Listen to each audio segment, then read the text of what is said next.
ஆராரோ அறிவரோ ஆறும் மஞ்சி கப்பாலே ஆராய்ந்ததன் பொருளை அறிந்துணர்ந்து நித்திரை செய் மௌலாய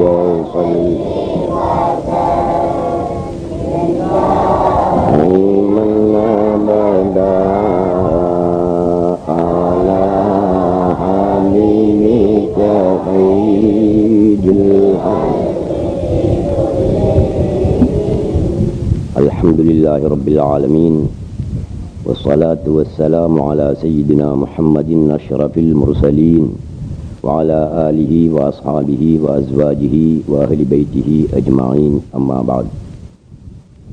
அன்புக்குரிய சகோதரர்களே, அல்லாஹ்வின் நல்லடியார்களே, ஞான வழி தோழர்களே, உலகத்தில் உள்ள எந்த ஒரு வஸ்துவாயினும் அதற்கு பெறுமதி மதித்து விடலாம். ஆனால் இரண்டு வஸ்துக்களை தவிர அவ்விரண்டுக்கும் எவராலும் பெறுமதி மதிக்கவே முடியாது, பெறுமதி சொல்லவே முடியாது. ஒன்று அறிவு, இல்மு. அது சாதாரண வெளிப்படையான அறிவாக இருந்தாலும் சரி, இறைவனை பற்றிய ஆழமான அறிவாக இருந்தாலும் சரி, பொதுவாக அறிவு என்பது எவராலும் விலை மதிக்க முடியாத ஒன்றாகும். இரண்டாவது ஹிதாயத், நேர்வழி என்று சொல்வது, இதற்கும் எவராலும் விலை மதிக்க பெறுமதி சொல்ல முடியாது. ஆகவே உலகத்தில் உள்ள சகல வஸ்துவுக்கும் விலை மதிக்கலாம், அறிவுக்கு விலை மதிக்க முடியாது, நேர்வழிக்கும் விலை மதிக்க முடியாது. நபியுல்லாஹி ஸல்லல்லாஹு அலைஹி வஸல்லம் அவர்கள் முஆத் இப்னு ஜபல் ரலியல்லாஹு தஆலா அன்ஹு அவர்களை யமனுக்கு கவர்னராக அனுப்பிய சமயத்தில் சொன்னார்கள், லஅன் யஹ்தியல்லாஹு பிக ரஜுலன் கைருல் லக மினத் துன்யா வமா ஃபீஹா. லஅன் யஹ்தியல்லாஹு பிக ரஜுலன், முஆதே, நீங்கள் யமனுக்கு செல்கிறீர்கள், யமனில் உள்ள மக்களில் ஒருவரை அல்லாஹ் சுப்ஹானஹு வ தஆலா உங்களை கொண்டு நேர்வழிப்படுத்துவது கைருல் லக மினத் துன்யா வமா ஃபீஹா. இந்த துன்யாவும் துன்யாவில் உள்ளவையும் உங்களுக்கு இருப்பதை விட சிறந்தது என்றார்கள் நபியுல்லாஹி ஸல்லல்லாஹு அலைஹி வஸல்லம் அவர்கள். முஆத் இப்னு ஜபல் அவர்கள் யமனுக்கு சென்று அல்லாஹ்வை பற்றி சொல்லி, ஈமானை பற்றி சொல்லி, இஸ்லாத்தை பற்றி சொல்லி, அங்குள்ள ஒரு நபர் நேர்வழி பெறுவதாகிறது, இந்த உலகமும் உலகத்தில் உள்ளவையும் உங்களுக்கு இருப்பதை விட சிறந்தது என்றார்கள் நபியுல்லாஹி ஸல்லல்லாஹு அலைஹி வஸல்லம். அப்படியானால் ஹிதாயத்துடைய, நேர்வழியுடைய பெறுமதி உங்களுக்கு விளங்குகிறதா? நேர்வழி ஹிதாயத்துக்கு எவராலும் விலை மதிக்க முடியுமா? இந்த உலகமும் உலகத்தில் உள்ளவை அனைத்தும் அவனுக்கு இருப்பதை விட ஒரு மனிதன் நேர்வழி பெறுவது சிறந்ததென்றால், இந்த உலகம், இந்த காத்தாங்குடியில் இருக்கக்கூடிய ஆகக்கூடிய ஒரு பணக்காரனுக்கு எத்தனை ஏக்கர் காணி இருக்கலாம்? ஒரு 1000 ஏக்கர் இருக்கலாம் என்று சும்மா வைத்துக் கொள்வோம். 1000 ஏக்கர் காணி உள்ள ஒருவனை பெரும் செல்வந்தன் என்று சொல்வார்கள். இன்று உலகத்திலே புரூனை சுல்தானை பெரும் செல்வந்தன் என்று சொல்கிறார்கள். சவுதி அரேபியா மன்னரை பெரிய கோடீஸ்வரன் என்று சொல்கிறார்கள். உலகமும் உலகத்தில் உள்ளவையும் உனக்கு இருப்பதை விட சிறந்தது என்றால், புரூனை சுல்தானும் அதுக்குள்ளே அடங்கி விடுகிறான், சவுதி அரேபிய மன்னனும் அதற்குள்ளே அடங்கி விடுகிறான். ஒரு ஏழை, அன்றாடம் உணவு உட்கொள்ள வசதியற்ற ஒரு ஏழை இந்த காத்தான்குடியிலே இருக்கிறான் என்று வைத்துக் கொள்வோம்.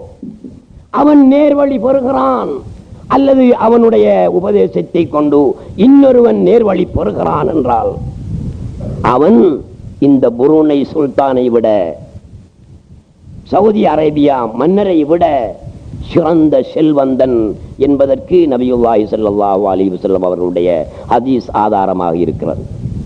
ஆகவே நேர்வழிக்கு எவராலும் விலை மதிக்க முடியாது, பெறுமதி சொல்ல முடியாது. அதே விதமாக இல்மு, அறிவுக்கு எவராலும் விலை மதிக்க முடியாது, பெறுமதி சொல்ல முடியாது. நீங்கள் சாதாரண ஷரியத்துடைய ஒரு அறிவை தெரிந்து கொண்டாலும் சரியே, அல்லது மாரிஃபா இறை ஞானத்தை பற்றிய ஓர் அறிவை தெரிந்து கொண்டாலும் சரியே, அதற்கு நிகர் இல்லை, விலை மதிக்க முடியாது. ஒரு நாள் முஹம்மது ரஹ்மத்துல்லாஹி அலைஹி அவர்கள் ஹனஃபி மத்ஹபின் மார்க்க முஃப்திகளில் ஒருவரான முஹம்மது ரஹ்மத்துல்லாஹி அலைஹி அவர்கள் ஒரு வழியால் நடந்து சென்று கொண்டிருந்தார்கள். கடுமையான தாகம் ஏற்பட்டு விட்டது. அந்நேரம் அவர்களிடத்திலே பைசா பணம் இருக்கவில்லை, ஒரு சதம் கூட இருக்கவில்லை. கடுமையான தாகம், தாங்க முடியாத தாகம். அவர்கள் நடந்து செல்லும் போது ஒருவன் ஷர்பத்து வித்துக் கொண்டிருக்கின்றான், சர்பத் விற்பனை செய்து கொண்டிருக்கிறான். அவனிடத்திலே சென்று முஹம்மது ரஹ்மத்துல்லாஹி அலைஹி சொல்கிறார்கள், தம்பி, நான் ஒரு அறிஞன், மார்க்க மேதை, என்னிடத்தில் நிறைய அறிவுகள் இருக்கின்றன, ஆனால் பைசா தான் இல்லை, பணம் தான் இல்லை. நான் உனக்கு என்னிடத்தில் இருக்கின்ற அறிவுகளில் 3 அறிவை சொல்லித் தருகிறேன், எனக்கு ஒரு கிளாஸ் சர்பத்து தருவியா என்று கேட்டார்கள். சர்பத்து கடைக்காரன் முஹம்மது ரஹ்மத்துல்லாஹி அலைஹி அவர்களை துரத்தி விட்டான். உன்னுடைய அறிவை உன்னிடம் வைத்துக்கொள், எனக்கு பணம் தந்தால் தான் சர்பத்து தருவேன் என்று சொன்னான். முஹம்மது ரஹ்மத்துல்லாஹி அலைஹி மிக வேதனைப்பட்டவர்களாக நடந்து போய் கொண்டிருக்கிறார்கள். இது முடிந்து விட்டது. இந்த சர்பத்து கடைக்காரனுக்கு அல்லாஹ் சுப்ஹானஹு வ தஆலா ஒரு பெரிய பிரச்சனையை ஏற்படுத்தி வைக்கிறான். அது என்ன? அவன் ஒரு நேர்ச்சை செய்திருந்தான்.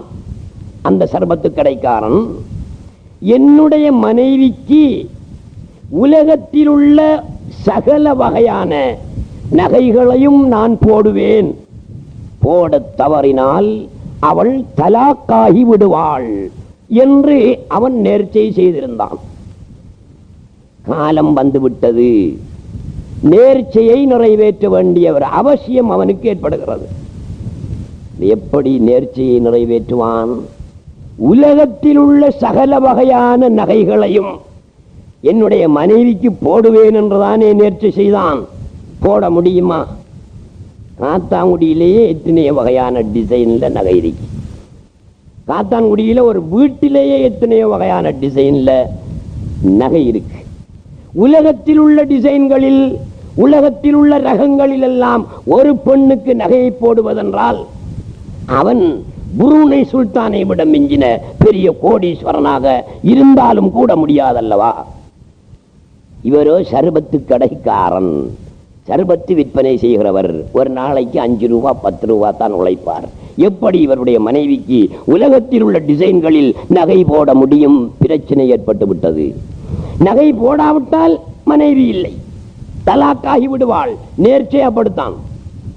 ஒரு ஆலிமிடத்திலே போய் கேட்கிறான் சர்பத்து கடைக்காரன், இப்படி ஒரு நேர்ச்சை செய்தேன், நிறைவேற்ற வேண்டும், என்னால் முடியாது, என்ன செய்வது, இதற்கு சட்டம் என்னவென்று கேட்டான் ஒரு ஆலிமிடத்திலே. அவரும் ஒரு முஃப்தி. அவர் கிடந்த கிதாபை எல்லாம் புரட்டி விட்டு சொன்னார், இதற்கு சட்டம் கண்டுபிடிக்க முடியாமல் இருக்கிறது என்று சொன்னார்.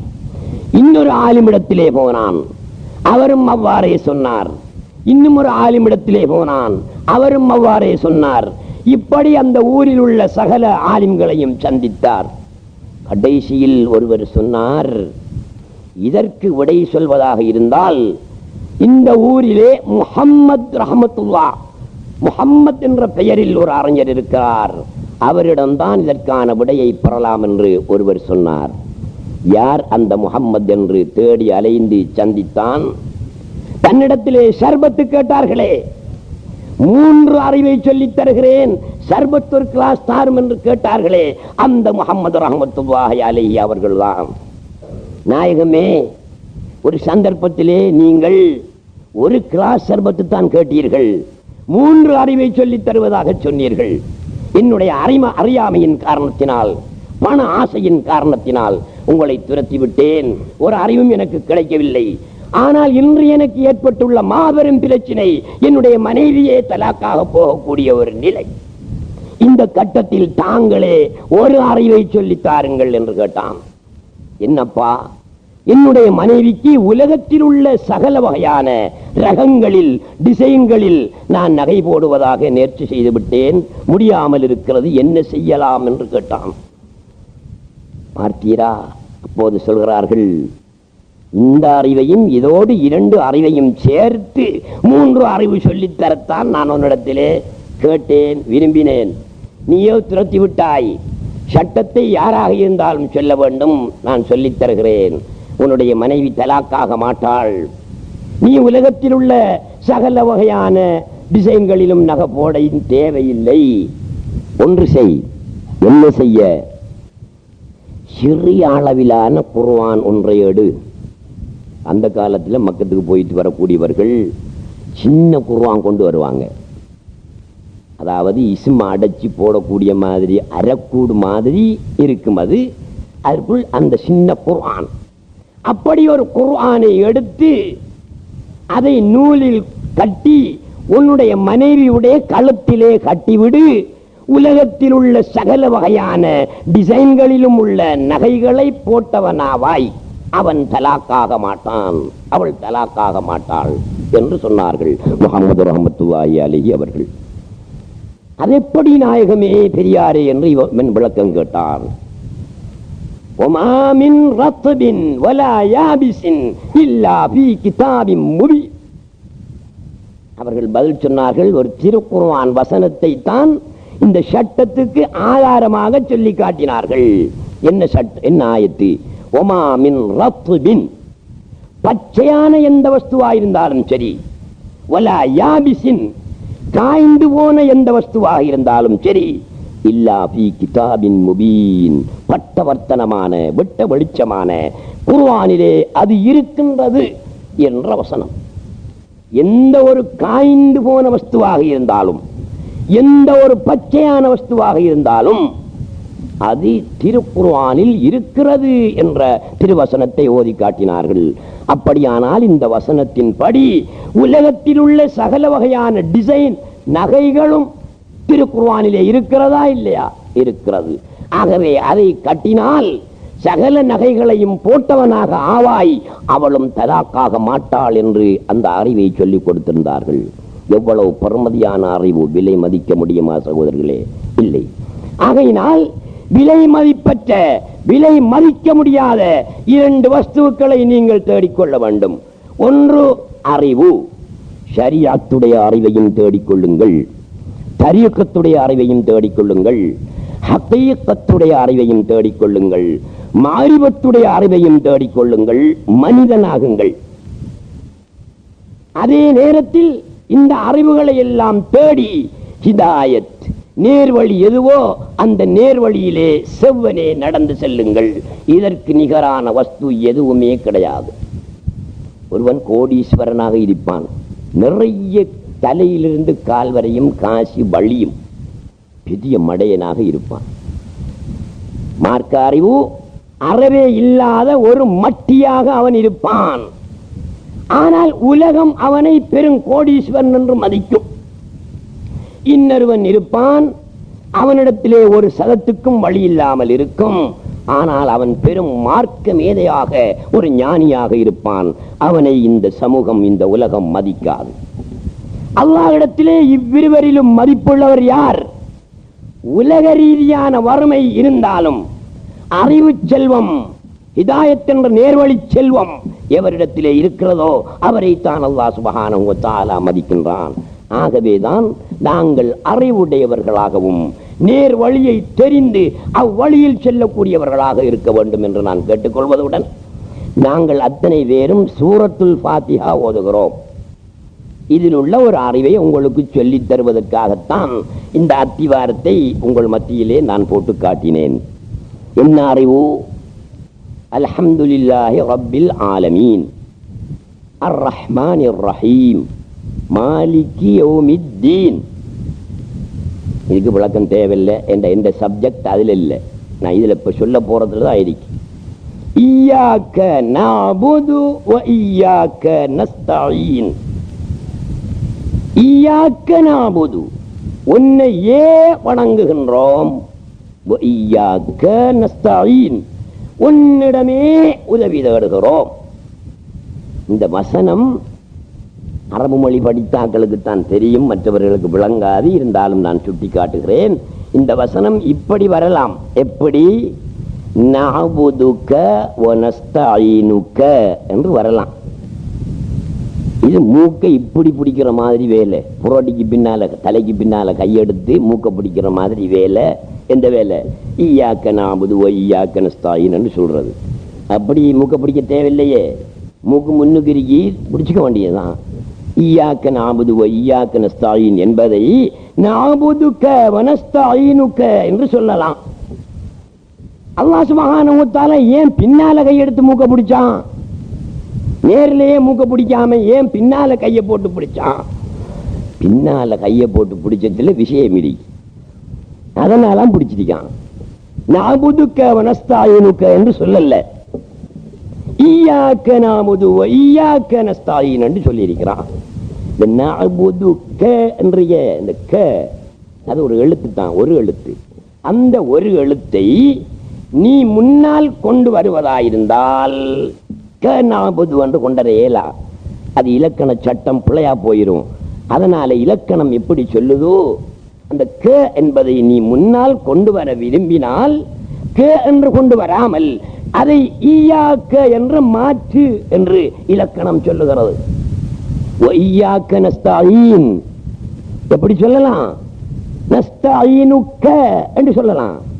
அந்த க என்பதும் ஒரு எழுத்து. அதை நீ முன்னால் கொண்டு வந்தால் க நஸ்தஈன் என்று வரும். அப்படி சொல்வதை இலக்கணம் தடுக்கிறது. அந்த க என்பதை முன்னால் நீ கொண்டு வருவதாக இருந்தால் அதை இய்யாக என்று மாற்று என்று இலக்கணம் சொல்லுகிறது. ஏன் அல்லாஹ் சுப்ஹானஹு வ தஆலா இப்படி சொன்னான் என்றால், இந்த பேச்சை வலியுறுத்துவதற்காக, இதை உறுதிப்படுத்துவதற்காக, நிச்சயப்படுத்துவதற்காகத்தான் பின்னால போட்டு மூக்க பிடிச்சான். இல்லாட்டி பிடிச்சிருக்க மாட்டான். என்ன அதுல உள்ள பிரயோசனம்? என்ன? நஅபுதுக, உன்னை வணங்குகிறோம். இத மாத்தி போடு. இய்யாக நஅபுது, உன்னை ஏ வணங்குகிறோம். ஏ, அதான் அங்க இருக்கிற விஷயம். உன்னை வணங்குகிறோம், உன்னையே வணங்குகிறோம். ரெண்டுக்கும் வித்தியாசம் என்ன? எது பிலம் கூட? உன்னையே வணங்குகிறோம் என்றது பிலம் கூட. காரணம் என்ன தெரியுமா? நஅபுதுக, உன்னை வணங்குகிறோம் என்றால் உன்னையும் வணங்குகிறோம், இன்னும் ஒன்றையும் வணங்குகிறோம் என்ற கருத்துக்கு சாத்தியம் இருக்கு. உன்னை வணங்குகிறோம் என்றால் அங்கு ஒரு சாத்தியம் இருக்கு. உன்னையும் வணங்குகிறோம், இன்னும் என்னத்தையோ வணங்குகிறோம் என்பதற்கு சாத்தியம் உண்டு. இய்யாக நஅபுது, உன்னையே வணங்குகிறோம் என்றால் வேறு யாரையும் நாங்கள் வணங்கவில்லை, வேறு யாரையும் வணங்குவதற்கு அங்கு சாத்தியம் இல்லை. இந்த பேச்சை பிளப்படுத்துவதற்காகத்தான் அல்லாஹ் சுப்ஹானஹு வ தஆலா இய்யாக நஅபுது என்று சொன்னான். அடுத்தது வ இய்யாக நஸ்தஈன், நஸ்தஈனுக்கங்கலாம் என்று சொல்லலாம். சொன்னா என்ன அர்த்தம்? உன்னிடம் உதவி தேடுகிறோம். அங்கு ஒரு சாத்தியம் இருக்கி, இன்னொரு ஆளுகிட்டையும் உதவி தேடுகிறோம் என்பதற்கு ஒரு சாத்தியம் ஒன்று இருக்கு. அந்த சாத்தியம் வரக்கூடாது. அதற்காக அல்லாஹ் சுப்ஹானஹு வ தஆலா வ இய்யாக நஸ்தஈன், உன்னிட மே, அந்த மே இருக்கே, அந்த மே எந்த மே? இந்த பேச்சை பிளப்படுத்துகின்ற மே. அந்த மே என்பதை இந்த ஈயாக்க ஈயாக்க என்று இரண்டு இடங்களில் வந்தது. இய்யாக நஅபுது வ இய்யாக நஸ்தஈன் என்ற அந்த இய்யாக தான் இந்த கருத்தை தருகிறது. இந்த கருத்தை உன்னிடமே உதவி தேடுகிறோம், உன்னையே வணங்குகிறோம். அப்ப நாங்க யாரையும் வேறு யாரையும் வணங்கவும் இல்லை, வேறு யாரிடத்திலும் உதவி தேடவும் இல்லை என்று முடிவா போச்சு. இதை சொல்ற என்னுடைய நோக்கம் இல்லை, உங்கள்கிட்ட ஒரு கேள்வி கேட்கறது தான் என்னுடைய நோக்கம். என்ன கேள்வி? ஒரு நாளைக்கு 5 நேரம் ஆக குறைஞ்சது தொழுவுறோம். நாங்க சின்ன தொழுவுறவன் எத்தனை பேர் இருப்பான்? ஆயிரக்கணக்கில். இந்த 5 நேர தொழுகையிலையும் நாங்க சொல்றோம், பள்ளிக்குள்ள நின்று இய்யாக நஅபுது உன்னையே வணங்குகிறோம், வேறு யாரையும் வணங்கவில்லை என்று சொல்றோம். யாருக்கிட்ட சொல்றோம்? அல்லாஹ் கிட்ட சொல்றான். அல்லாஹ் கிட்ட இந்த ஒப்பந்தத்தை சொல்றான், ஒப்பந்தம் செய்யறான், இந்த வாக்கை கொடுக்கின்றான். அல்லாஹ் இடத்துல இய்யாக நஅபுது உன்னையே வணங்குகிறோம், ஒருத்தரையும் வணங்கல. வாக்க கொடுத்து போட்டு வெளியில வந்து யாரையும் நாங்க வணங்குறோமா? இல்லையே, யாரையும் வணங்குறல்ல. அப்ப சரி, பள்ளிக்குள்ள நின்று அல்லாஹ் இடத்திலே கொடுத்த வாக்கின்படி இவன் நடக்கிறான். வாழ்க்கையில யாரையும் வணங்குறல்ல, அல்லாஹ்வை தான் வணங்குறான். அதுல பிரச்சனை இல்லை. எங்க பிரச்சனை வரப்போகுது? இய்யாக நஸ்தஈன் உன்னிடமே உதவி தேடுகிறோம். பள்ளிக்குள்ள நின்று அல்லாஹ் இடத்துல ஆண்டவனே உன்னிடத்திலே உதவி தேடுகிறோம், ஒருத்தருடையும் உதவி தேடலை என்று சொல்லி போட்டு ஜும்மாவையும் தொழுது போட்டு வீட்டை போய் பொண்டாட்டிய கூப்பிட்டு உள்ள சோத்தவை உள்ள அட நீ பள்ளிக்குள்ள நின்று சொன்ன என்ன? உன்னிடமே உதவி தேடுகிறோம் என்றுதான் சொன்ன. நீ வீட்டை போய் கட்டில இருந்துகிட்டு இறைவா பசிக்குது சோத்தவை என்று சொல்லணும். வெளியிலே பள்ளிக்குள் இவ்வாறு சொல்லிவிட்டு வெளியே வருகிறாய், தம்பி இந்த சைக்கிள் இருக்கிய துறந்து கொஞ்சம் தள்ளி கொண்டுதா தம்பி என்று சொல்றான். பள்ளிக்குள் நின்று இறைவா உன்னிடமே உதவி தேடுகிறோம், வேறு எவனிடத்திலும் தேட மாட்டோம் என்று வாக்கு கொடுத்து விட்டு நாங்கள் அத்தனை பேரும் பள்ளிக்கு வெளியே வந்து தம்பி பைஸ்கில கொஞ்சம் தள்ளி கொண்டாந்து கேட்கிறோம். பொண்டாட்டி இடத்திலே சாப்பாடு வச்சுட்டா புள்ள என்று சொல்றோம். ஆரிடத்திலே உதவி கேட்கிறோம்? அல்லாஹ் இடத்திலே உதவி கேட்கிறோமா? ஒரு பையனிடத்திலே உதவி கேட்கிறோமா? அல்லாஹ் இடத்திலே உதவி கேட்கிறோமா? நமது மனைவி இடத்திலே உதவி கேட்கிறோமா? யாரிடத்துல கேட்கும்? அல்லாஹ் கிட்ட கேட்கிறேன்டா வீட்டு போய் இருந்துகிட்டு ஆண்டவனே சாப்பாட்டத்தா சாப்பாட்டவை என்று சொல்லணும்.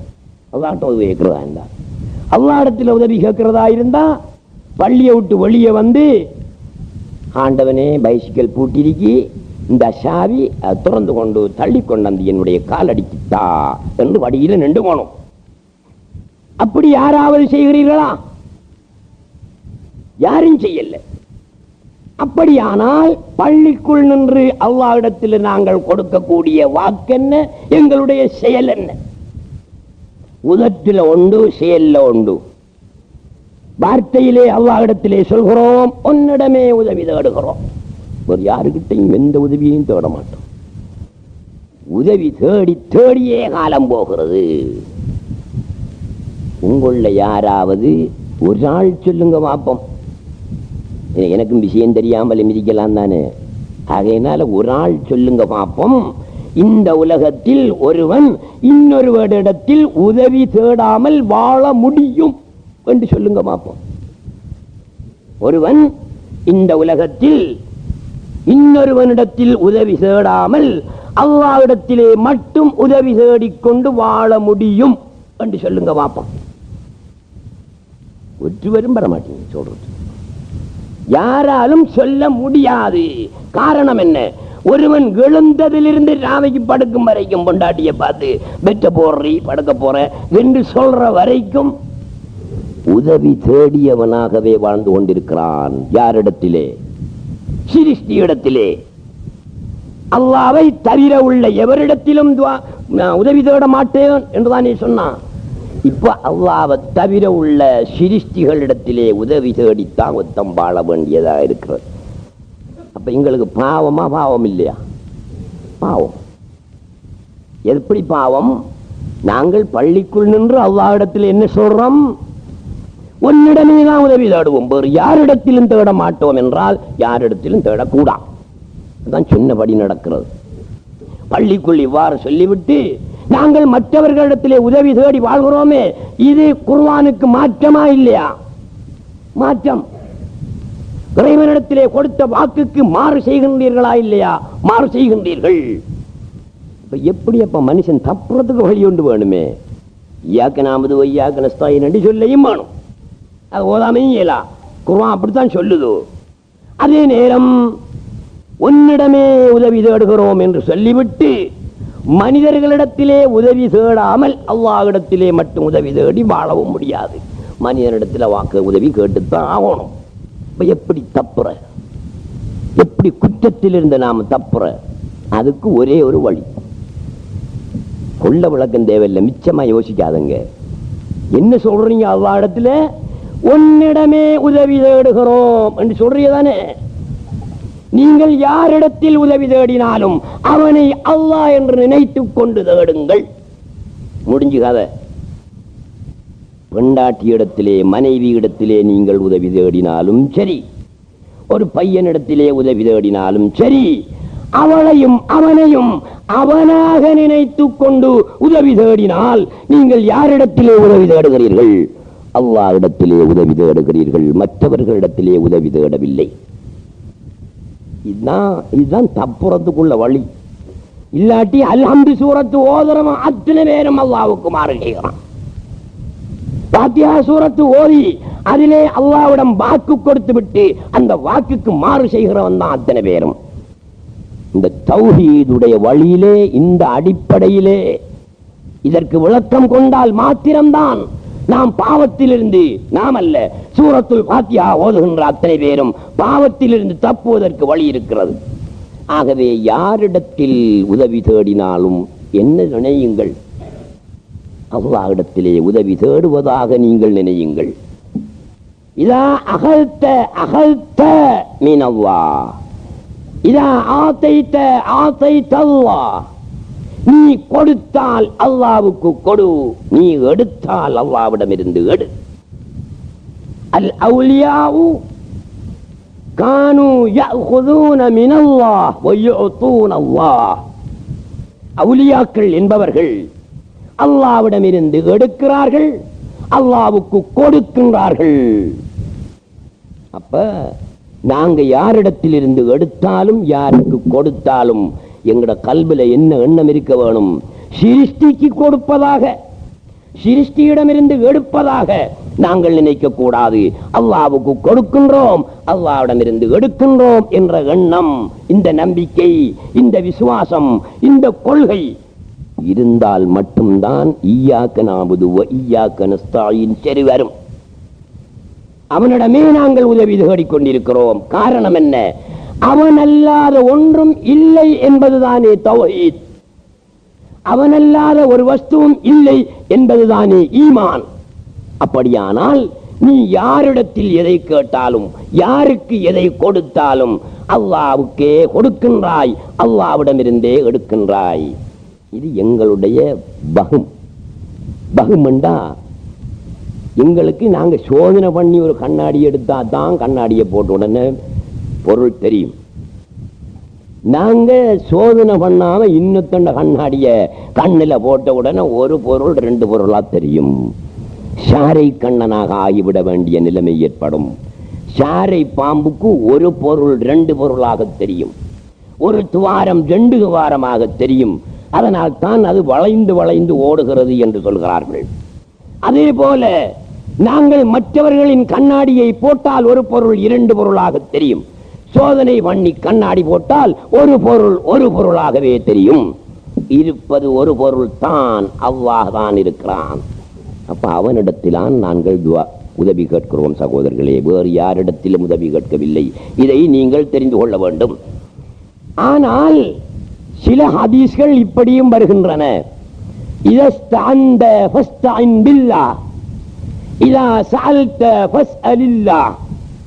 நீ எதையாவது கேட்டால் அல்லாஹ்விடத்திலேயே கேட்டுக்கொள். நீ உதவி தேடினால் அல்லாஹ்வை கொண்டே உதவி தேடு. என்று சில ஹதீஸ்கள் வருகின்றன. இந்த ஹதீஸை வழிகட்டவர்கள் புரியாமல் என்ன சொல்கிறார்கள் தெரியுமா? அல்லாஹ் இடத்துல தான் உதவி தேடணும், மற்ற யாரிடத்திலும் உதவி தேடக்கூடாது என்று சொல்கிறார்கள். இது ரசூலுல்லாஹி ஸல்லல்லாஹு அலைஹி வஸல்லம் அவர்களிடத்திலே கேள்வி கேட்டு வருகின்றவருடைய ஆன்மீக நிலையை பொறுத்து கொடுக்கின்ற பதில்கள் உங்களுக்கு தெரியுமா இல்லையா? இது சிறந்தது என்று ஒருவர் வந்து கேட்டார். ரசூலுல்லாஹி ஸல்லல்லாஹு அலைஹி வஸல்லம் அவருக்கு சொல்லுகிறார்கள், அஸ்ஸலாத்து லி அவ்வலி வக்திஹா, ஒரு தொழுகையை அதன் ஆரம்ப நேரத்தில் தொழுவதாகும், அதுதான் அமல்களில் சிறந்தது என்று அவருக்கு பதில் சொன்னார்கள். இன்னொருவர் வந்து, அல்லாஹ்வுடைய ரசூலே, ஐயுல் அமாலி அஃவல், அமல்களில் எது சிறந்தது நாயகமே என்று அவரை போன்ற அதே கேள்வியை கேட்டார். அதற்கு நபியுல்லாஹி ஸல்லல்லாஹு அலைஹி வஸல்லம் சொன்னார்கள், பிர்ருல் வாலிதைன், அஸ்ஸலாத்து லி அவ்வலி வக்திஹா என்றுதானே அவருக்கு சொன்னார்கள். ஒரு தொழுகையை அதன் ஆரம்ப நேரத்திலே தொழ வேண்டும் என்று. அதே கேள்விக்கு அந்த பதிலை சொல்லாமல் ரசூலுல்லாஹி ஸல்லல்லாஹு அலைஹி வஸல்லம் சொல்கிறார்கள், அமல்களில் சிறந்தது உன்னுடைய பெற்றோர்களுக்கு நீ நன்றி உள்ளவனாக இருந்து கொள்வது என்றார்கள். இன்னொருவர் வருகிறார், அதே கேள்வியை கேட்கிறார், ஐயுல் அமாலி அஃதலு யா ரசூலல்லாஹ், அல்லாஹ்வுடைய ரசூலே அமல்களில் எது சிறந்தது என்று. கால அல் ஜிஹாது ஃபீ சபீலில்லாஹ், அல்லாஹ்வுடைய பாதையிலே யுத்தம் செய்வது ஆக சிறந்த அமல் என்றார்கள் நாயகம் ஸல்லல்லாஹு அலைஹி வஸல்லம். ஒரே கேள்விக்கு 3 வகையான பதில். ஒரே கேள்விக்கு இது இரும்பா இரும்பு இல்லையா, இரும்பு அல்லது இரும்பு இல்லை, இது வெள்ளையா கருப்பா, இது வெள்ளை அல்லாவிட்டால் இல்லாவிட்டால் அது கருப்பு. ஒரு ஆள் வந்து கேட்கிறாரு என்னிடத்துல இது இரும்பா இல்லையா என்று, நான் அவருக்கு இரும்பென்று பதில் சொல்றேன். இன்னொருவர் வந்து கேட்கிறார் இதே வஸ்துவை காட்டி இது இரும்பா இல்லையா என்று, அது இரும்பு இல்லை என்று நான் பதில் சொல்கிறேன். அவருக்கு இரும்பென்று பதில் சொல்கிறேன், இவருக்கு இரும்பு இல்லை என்று பதில் சொல்கிறேன். இன்னொருவர் வந்து கேட்கிறார், அவருக்கு இது செம்பு என்று நான் பதில் சொல்கிறேன். என்னை பைத்தியக்காரன் என்றுதான் சொல்வார்கள். காரணம், ஒரே கேள்விக்கு பல வகையான பதிலை சொல்கிறாரே என்று, மாற்றமான ஒன்றுக்கொன்று முரணான பதிலை சொல்கிறார் என்று என்னை பைத்தியக்காரன் என்றுதான் உலகம் சொல்லும். ரசூலுல்லாஹி ஸல்லல்லாஹு அலைஹி வஸல்லம் அவருடைய வாழ்க்கையை எடுத்து பாருங்கள். ஒரே கேள்வி, ஐயுல் அமாலி அஃதலு யா ரசூலல்லாஹ் என்றதுதான் 3 சஹாபாக்களுடைய கேள்வியும்.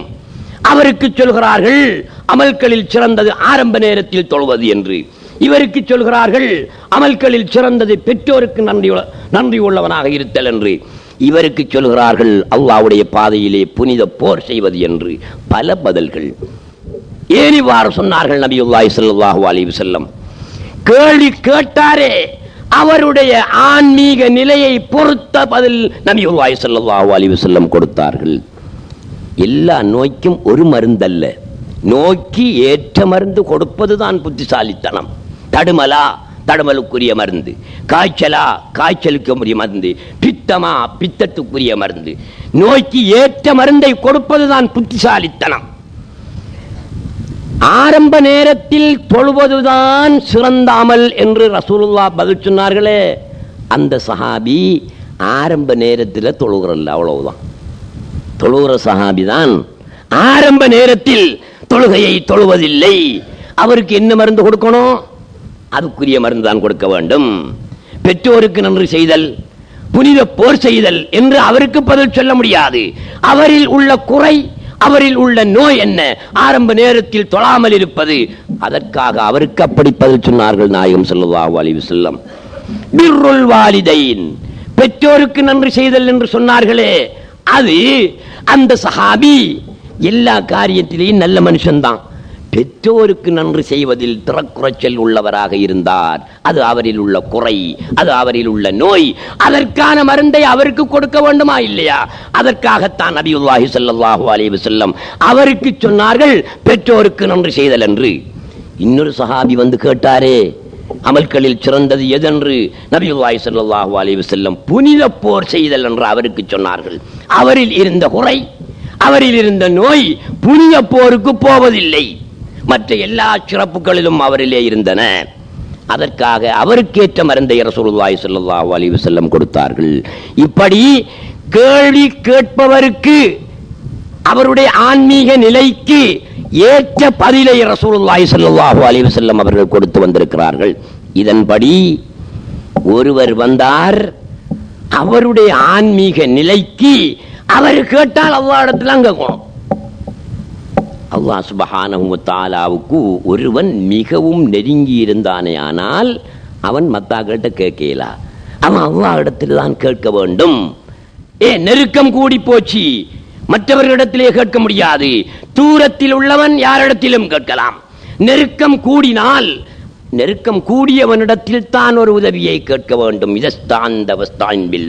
நீ அல்லாஹ்வுக்கு நெருங்கினவனாக இருக்கிறாய், அவனை குர்பியத்துடைய மகாமிலே இருக்கிறாய், ஆகையினால் நீ அவனிடத்திலே தான் கேட்க வேண்டும்.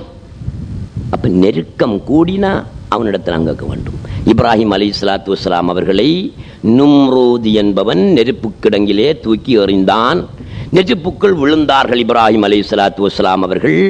ஜிப்ரீல் அலைஹிஸ்ஸலாத்து வஸ்ஸலாம் அங்கே சென்று, என்ன செய்ய வேணும் இப்ராஹீமே, உனக்கு என்ன உதவி வேண்டும் இப்ராஹீமே என்று கேட்டார்கள் ஜிப்ரீல் அலைஹிஸ்ஸலாத்து வஸ்ஸலாம். இப்ராஹிம் அலைஹிஸ்ஸலாத்து வஸ்ஸலாம் என்ன சொன்னார்கள்?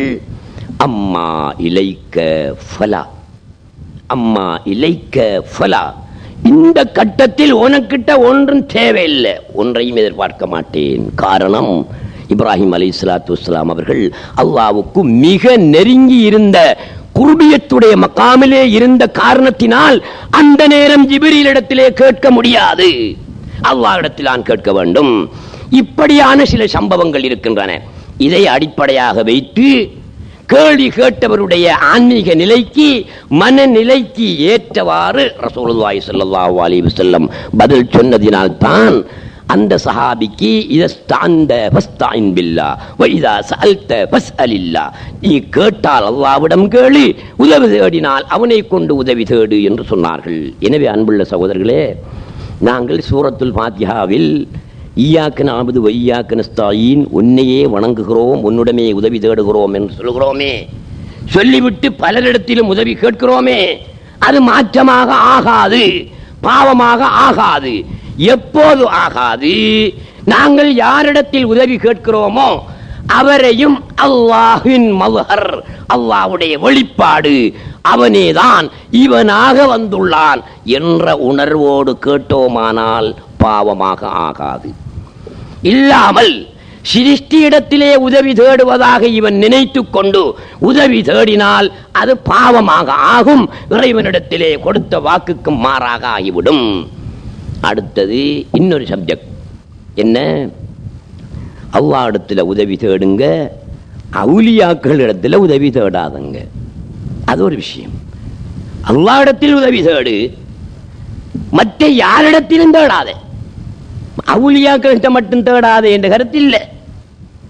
நீங்க சரியா ஆராய்ஞ்சு பாருங்க. உன்னிடமே உதவி தேடுகிறோம் என்ற என்ன அர்த்தம்? வேறு யாரிடத்திலும் தேட மாட்டோம். அவுலியாக்களா இருந்தாலும் சரிதான், அம்பியாக்களா இருந்தாலும் சரிதான், அவாமுன்னாசா இருந்தாலும் சரிதான், யாரிடத்திலும் தேட மாட்டோம் என்பதுதான் கருத்து. அப்ப இந்த வஹாபி இருக்கிறானே, அவன் இப்படி சொல்லிட்டான் பரவாயில்ல. எப்படி? அல்லாஹ்விடமே உதவி தேடுங்கள், வேறு யாரிடத்திலுமே தேடாதீர்கள். பொண்டாட்டி இடத்திலும் கேட்காதீர்கள், புருஷனாரிடத்திலும் கேட்காதீர்கள், பிள்ளைகளிடத்திலும் கேட்காதீர்கள். மொத்தமா சொல்லிட்டானண்டா பரவாயில்ல, அது ஒரு அளவு. இவன் என்ன சொல்கிறான்? அல்லாஹ்விடத்திலே மாத்திரம்தான் உதவி தேட வேண்டும், அவுலியாக்களிடத்திலே உதவி தேடக்கூடாது. அப்ப பொண்டாட்டியில கேட்கிற பொண்டாட்டி அவுலியாவா? பொண்டாட்டி யார்? அல்லாஹ். அப்ப அவங்க ஒத்துக்கொள்ளணும். நன்றாக நீங்கள் சிந்தனை பண்ணி பாருங்கள் சகோதரர்களே. அல்லாஹ்விடம் தான் உதவி தேட வேண்டும், வேறு யாரிடத்திலும் உதவி தேடக்கூடாது என்றால் யுத்தரட்டையும் கேட்கப்படாது. இவன் என்ன சொல்கிறான்? அவுலியாக்களிடத்திலாம் கேட்க இயலாது, பொண்டாட்டி இடத்துல கேட்கலாம் என்று சொல்கிறான். அப்படி ஏதாவது வையாக்க நஸ்தாயின்ல இடம் வந்திருக்குதா? இல்லவே இல்லை. எனவே இந்த வையாக்க நஸ்தாயின் என்பது எதை எங்களுக்கு தருகிறது என்றால், என்ன சாராம்சத்தை தருகிறது என்றால், எல்லாமாகவும் அவனே இருக்கிறான். நீ யாருக்கிட்ட கொடுத்தாலும் யாருக்கு கொடுத்தாலும் அல்லாஹ்வுக்கு கொடுக்க மன்னச்சு கொடு. யாரிடத்திலே நீ உதவி தேடினாலும் யாரிடத்திலிருந்து எதை பெற்றாலும் அல்லாஹ்விடத்திலிருந்து பெற்றோம் என்று நீ நினைச்சிக்க. அப்போ உன்னுடைய ஈமான் சரியாகும், உன்னுடைய கல்பு ஒளி வீசும். ஒளி வீசினால் கல்புக்குள் இருக்கின்ற அத்தனையுமே நமக்கு தெரியும். அப்போதுதான் எங்களுடைய பெருமதியை நாங்களே உணர்ந்து கொள்ளலாம். எனவே அன்புள்ள சகோதரர்களே, இப்படியான ஞான கருத்துக்களை, ஞான இல்முகளை நீங்கள் விளங்கி ஹிதாயத் என்ற நேர்வழியிலே செல்வதற்கு முயற்சிக்க வேண்டும் என்று கேட்டு முடித்துக் கொள்கிறேன். அஸ்ஸலாமு அலைக்கும் வரஹ்மத்துல்லாஹி வபரகாத்துஹு.